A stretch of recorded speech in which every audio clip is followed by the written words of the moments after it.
Supercharged, a podcast focusing on renewable energy and the passion behind the movement. Supercharged is a thoughtful journey through renewable energy sustainability and an integrated lifestyle. Subscribe and listen each week as we chat with thought leaders, influencers, and those who simply choose to live a better way. And hopefully, along the way, you too will be inspired to live supercharged.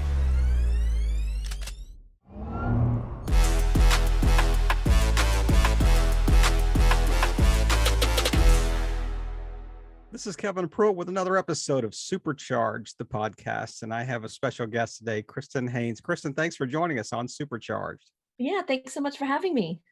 So your background, your story is so varied and so interesting, but let's just start a little bit with a quick bio. Like if you and I were in a networking event, how would you introduce yourself? Sure, I would say, well, I'm Kristin Hanes, and I am a content creator, blogger over at the Wayward Home, and that's my website that deals with tiny living, so van life, RVing, sailboats, and tiny homes, every aspect of tiny living and nomadic living specifically. So that's what I'm up to now. Well, I know that, nobody has this kind of in their repertoire unless they care about, the environment that they're in and just leaving it better than the way you found it. So let's just start off really just defining the term like sustainability and, in your mind, what does that mean? Yeah, to me, it's just, trying to leave the planet a better place than we found it or I found it. And also just trying to create less waste is a big one for me. And a part of doing that is to not buy so much stuff. So for me, that's kind of my biggest goal is to not purchase items I don't need, especially. And I try to lower my footprint as much as possible living in a van and on a sailboat. I try to live small and live kindly on the earth, and not pollute it and not use too many plastics. And so for me, those are my biggest sustainability goals. So is this like a chicken or the egg like conversation? So what started? Was it your desire to kind of live small and you like the idea, or was it desire to have less impact on the planet? I mean, what really was kind of the motivation behind the lifestyle change? Yeah, well, really, funnily, it was none of those things. I first started back in 2015 living in a Prius, and I did that in the San Francisco Bay Area because the guy I was dating at the time, who I've now been with for 7 years or so, he had an idea that we're all paying too much money on rent, and why are we doing this, and why are we spending $20,000 a year on an apartment? And he decided, oh, he's going to move into his Prius, and I was like, what? I thought it was totally crazy. Are you And homeless? That's right. I know. I'm like, what are you doing? Like, I thought it was the nuttiest thing I'd ever heard before. And he wanted to save up money to buy a sailboat with cash because his dream is sailing. He loves sailing. And so I decided to jump on the bandwagon and give my notice. And I was like, well, maybe I can pay off my debt and, get more financially secure. And so that was the impetus for going tiny and living in that Prius for 4 months in the Bay Area while commuting to work and going to the gym for showers. And so that got me into it. And it was only later that I started to think about the environmental impacts of living smaller. And that's now like a big thing that I think about all the time, but it wasn't that way in the beginning. So do you think, people that might choose to live kind of the van life, choose to live in your Prius or whatever mode of transportation you have, do you think that's highly dependent on the location? I mean, could you live in a Prius in Montana as easily as you lived in one in California? Definitely not. I would not really want to do that either, but I know people do. Like I did interview a guy from my website who lived in a Prius for 6 years, and he lived all over the country. He's lived in it in Minnesota and everywhere. And something special about the Prius is it's because it's a hybrid.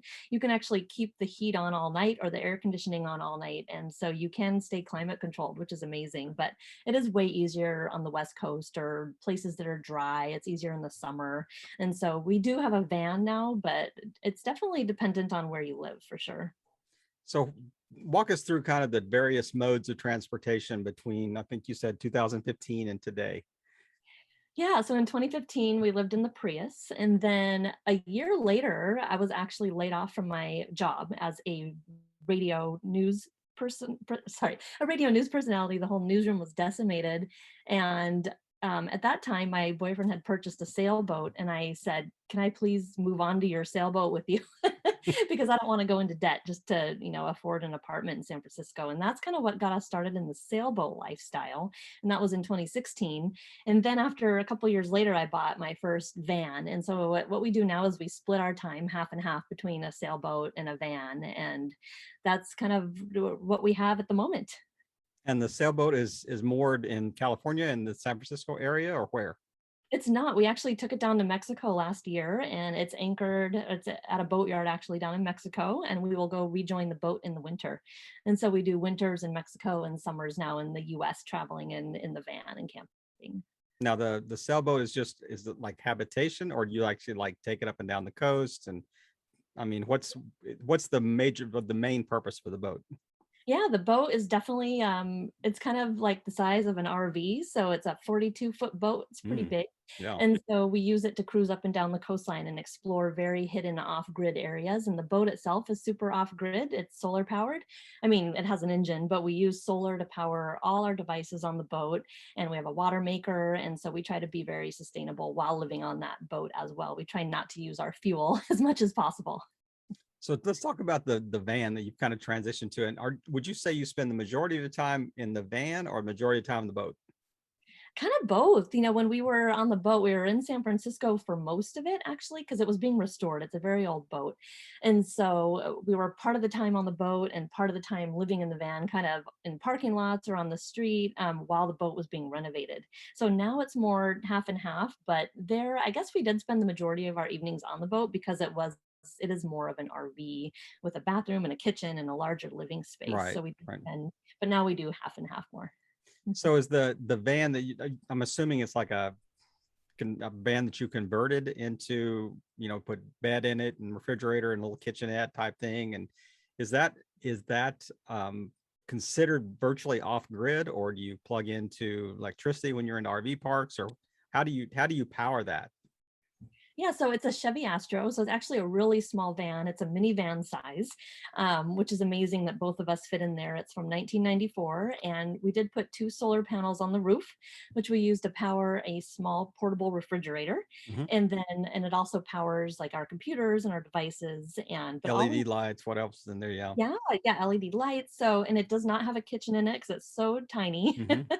So we cook outside most of the time, but I did just upgrade to a larger van, and we are self-converting that right now as we speak, actually.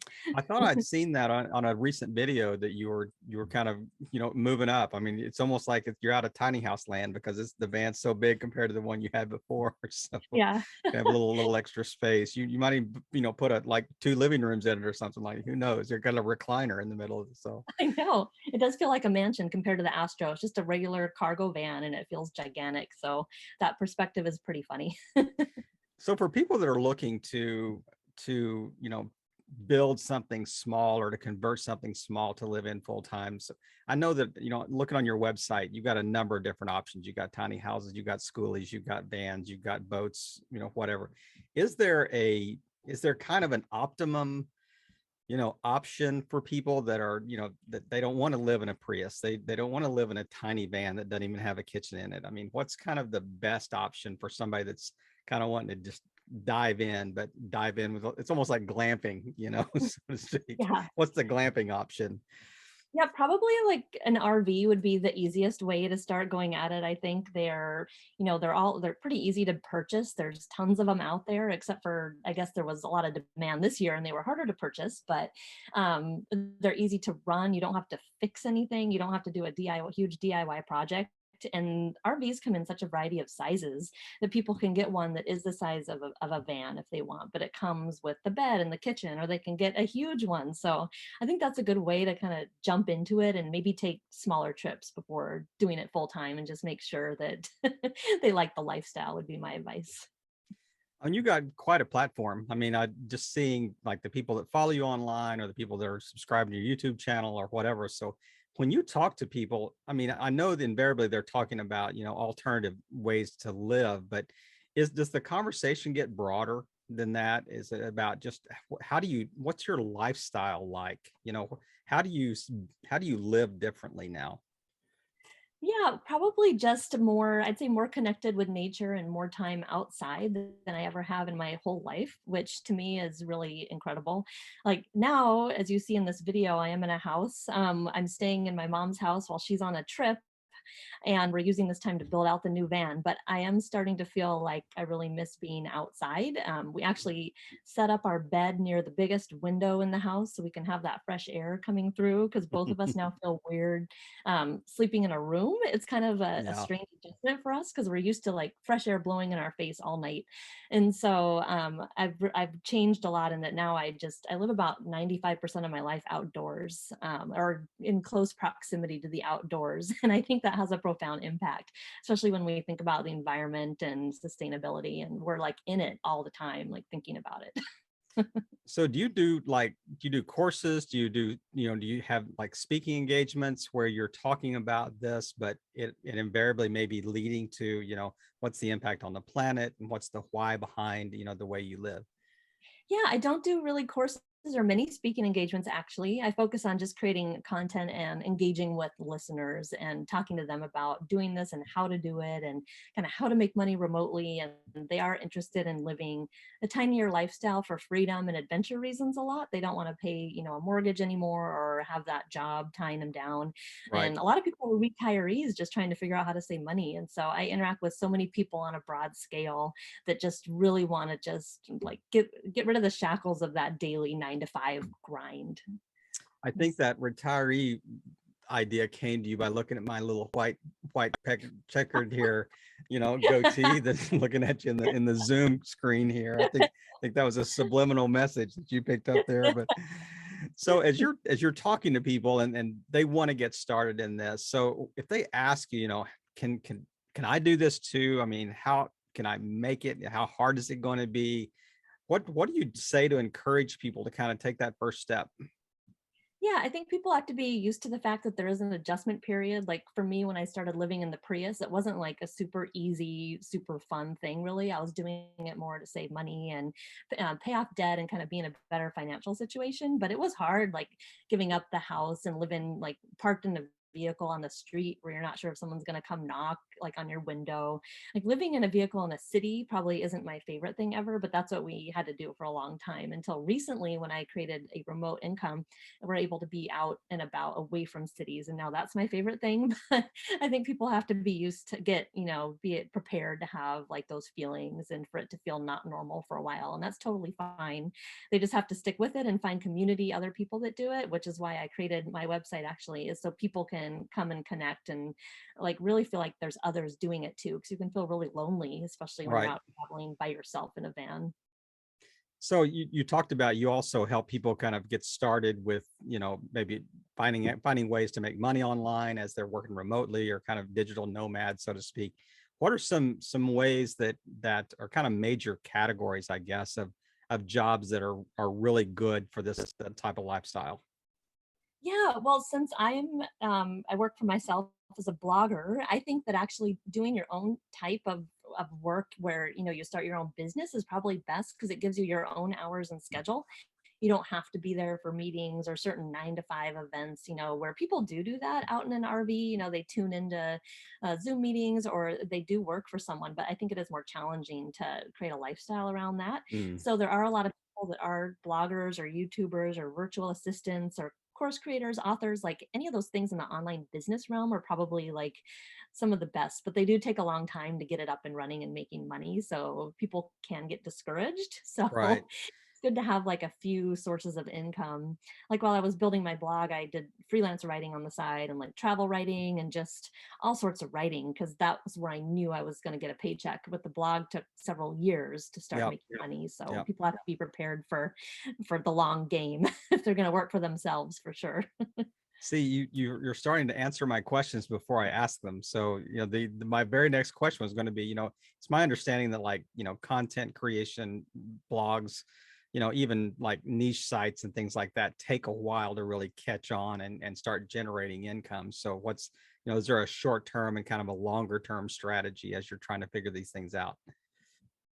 Yeah, for sure. I do think that if someone does want to start, online business, they probably should have at least some kind of sustainable like job on the side. If it's a part-time job, or even if depends on how much money they need. If they're living in a van or an RV, that could be a very small amount of money. Yeah. Or maybe they do work camping or just something to know that they have that regular paychecks. I think it's stressful to be starting a business and not have a paycheck coming in. Like I know that I was living on a boat, which had very low mooring fees at the time. So I Hmm. knew I could kind of put more toward a business and not worry about making a ton of money at the time. Right. So I think that's very helpful, is to kind of lower your cost of living and lower what you need and then try to start that online business. Unless you have a ton of savings, then that's a different story. I mean, it's interesting. I mean, it's all the kind of the whole idea behind, financial sustainability is like, you really have to look at both sides of the equation. It's not just the earning side, it's also the spending side. That's, you can earn less if you spend less.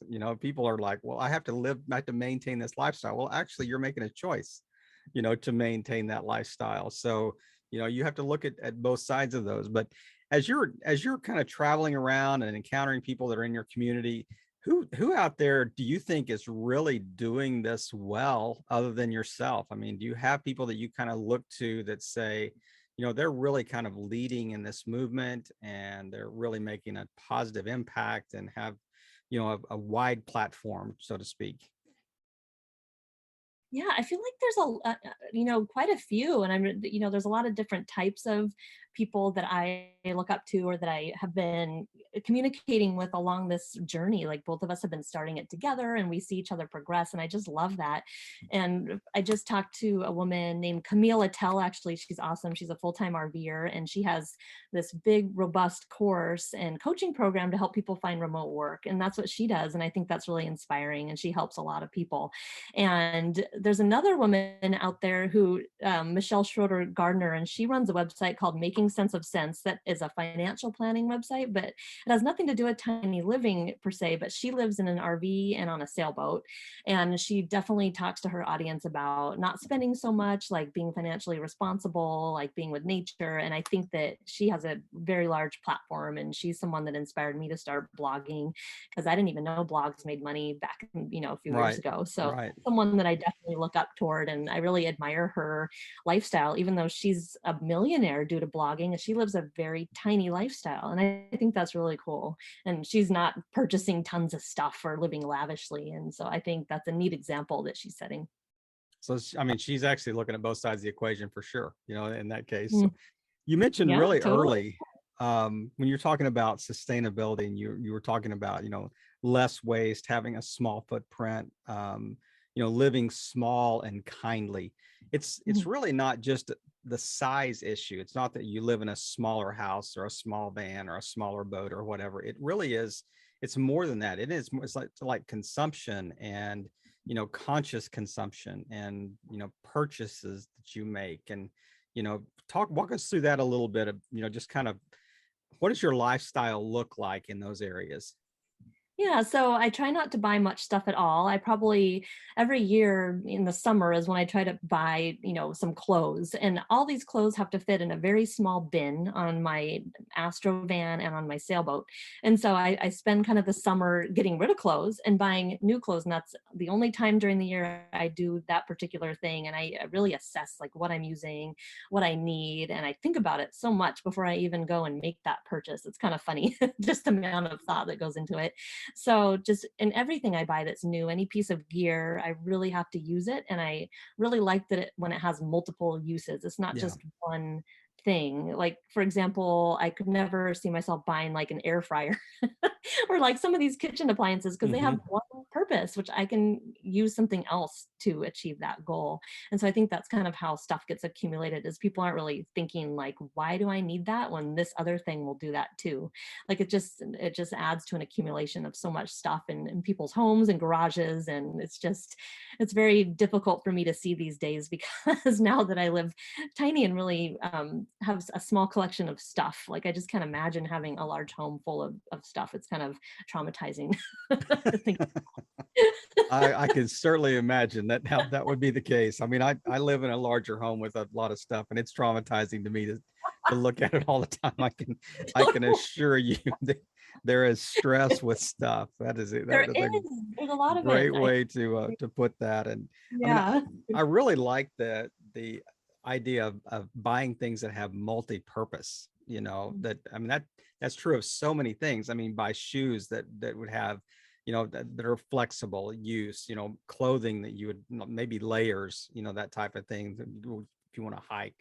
But what about like technology and I mean, I know you have to have that online. I mean, or on the road. So do you use like a hotspot for Wi-Fi? Do you try to find the nearest Panera that you can get free Wi-Fi or library or something? I mean, what's the best way?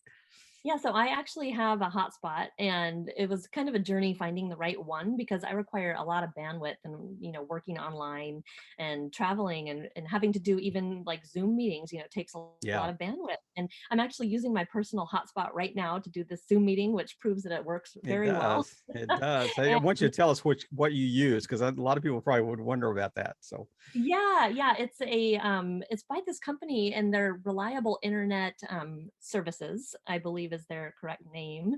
And they actually I think they have some sort of partnership with Verizon and AT&T to provide internet to rural communities in the US. And so they hmm, get really good deals on unlimited hotspot deals that you can't just get if you go to AT&T.com. So right. I work through them to get this unlimited hotspots, totally unlimited. Like some of them say they are, and then they throttle you, Yeah. where this one is truly unlimited. And I've used it so much to download shows and programs, to working, to, streaming YouTube. It's just amazing. Like, and so I really rely heavily on my hotspot. And a lot of times when we're out in the van and even boondocking in remote areas, I get phone signal on that hotspot and I'm able to work in the most beautiful locations. So I feel very happy about that. So just wherever it picks up an AT&T or a Verizon tower, it'll kind of connect. But so maybe Elon Musk will come up with the satellite internet that covers the planet, and we don't have to worry about all this. So I maybe know. that's like the next step. Yes, I have my eye on that. I keep checking it, but it's not for mobile users yet, sadly.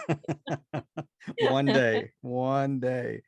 Yep. Well, I really just I really appreciate your things you shared so far, and I'm curious, like if you were talking to somebody that just maybe was just thinking about this, what's one or two steps that they could take maybe tomorrow just to kind of get started on this journey, not necessarily with small living, but just to live differently, to live with more of a why behind it. What would you suggest be a couple of things? Yeah, it's probably, I guess, when you were saying that, I was thinking of it as like deliberate living, like really thinking about the way you're living and the way you're affecting the planet. I think just having that awareness is a good first step. Like from like every time I go grocery shopping, and I do sometimes use those plastic produce bags and I feel guilty. And I'm thinking like, oh my, I shouldn't be using that, And I think like the awareness is number one, because then we can create like a change and think about a different way to like bring my own bags and try to figure that out. So I think that's a good thing for people to do. And probably just trying to consume less, because so much ends up in landfills, and it's just heartbreaking to think about that. All the fads that come out that people purchase, and suddenly it's in a landfill, and like Yeah. that's not very sustainable, I don't think. And so just thinking about things before purchase, anybody can do that no matter what size house they're in. Like, do they really need that item? And what will that bring to their life? Or what can they get rid of and donate in its place, I think is good. So just thinking about our relationship with stuff is powerful, and what types of stuff we're using from the plastics and all that, and trying not to use as much plastic is something everyone can do as well. That's, it's hard, but it's definitely worth trying for. For sure, for sure. I mean, I love that, have an awareness of what you're doing, and really just see, like, if you buy something, is it going to replace something else? I mean, is it, instead of just adding to, is it kind of a net zero, zero sum gain there to, with stop, so to speak. But is Oh, there anything totally. that we haven't touched on that you just like to wrap us up with today? It's been such a great interview, but just the opportunity for you to share whatever you would like to kind of close us with, and then maybe just tell people where you is the best place to find you online. Yeah, I guess the only thing I can think of is for, I think it's so beneficial to get out in nature as much as possible. Like it doesn't really matter what you live in or what your house is, but just to be out there. And I think the more connection people have with nature, the more they really care about their actions and how it impacts the environment. So just for anybody, kids, adults, anybody, just to go out there and spend as much time as possible. It's very rewarding and very powerful, and I love it. So that's my spiel. And if people want to find me, I'm on thewaywardhome.com, and I'm on Instagram and Facebook with those same handles, also on YouTube. And I did just start my own podcast called the Wayward Home Podcast, which I'm really excited about.